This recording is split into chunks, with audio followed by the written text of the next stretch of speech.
তৃণমূল নেতার বাড়িতে আগুন। কাথির মরিশদায় তৃণমূল নেতার বাড়িতে আগুন। তৃণমূল নেতা রেখাগিরির বাড়িতে আগুন লাগানোর অভিযোগ। পঞ্চায়েত নির্বাচনে তৃণমূল প্রার্থী ছিলেন এই রেখাগিরি। বাইরে থেকে বাড়ির দরজা বন্ধ করে আগুন লাগানোর অভিযোগ।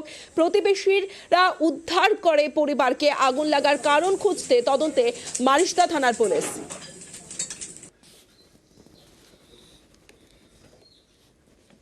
বিজেপি আশ্রিত দুষ্কৃতিকারীরা আগেও এর বাড়িতে আগুন লাগানোর চেষ্টা করেছিল। গতকাল রাত্রেও তারা এই কাজটা করেছে। আমরা পুলিশকে অনুরোধ করেছি তদন্ত করে সঠিক ব্যবস্থা নেওয়ার জন্য। তিনি ক্যান্ডিডেট ছিলেন, তিনি হেরে গেছেন। তৃণমূল কংগ্রেসের প্রতিষ্ঠা লগ্ন থেকে আমাদের দল করেন, আর বিজেপি সন্ত্রাসের রাজনীতি করে। সন্ত্রাস করে পূর্ব মেদিনীপুর জেলার মানুষকে ভয় দেখানো যাবে না।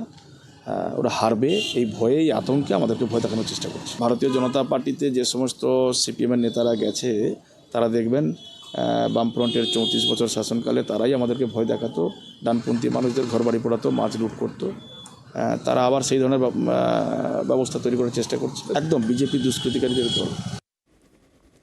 তৃণমূলের হাতেই তৃণমূল কর্মীরা নিরাপদ নন। নিজেদের মধ্যে এলাকা দখলের লড়াই, ক্ষমতা দখলের লড়াই, কাটমানি খাওয়ার লড়াই, আর সেই লড়াইয়ে তৃণমূলের নেতারাই তাদের কর্মীদের উপরে ব্যাপকভাবে আক্রমণ করছেন, ব্যাপকভাবে তাদের ঘরবাড়ি জ্বালিয়ে দিচ্ছেন। তাদেরই দলের কর্মী, সেই কর্মী অন্যায়ের বিরুদ্ধে প্রতিবাদ করেছিলেন, কাটমানিখোরদের বিরুদ্ধে প্রতিবাদ করেছিলেন, চোরদের বিরুদ্ধে প্রতিবাদ করেছিলেন মিটিংয়ে, আর তার ঘরের আগুন ধরানো হচ্ছে।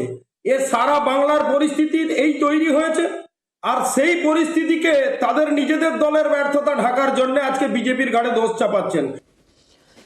আপনারা দেখলেন কাথির তৃণমূল নেতার বাড়িতে আগুন। অন্যদিকে আপনাদের দেখাবো চন্দ্র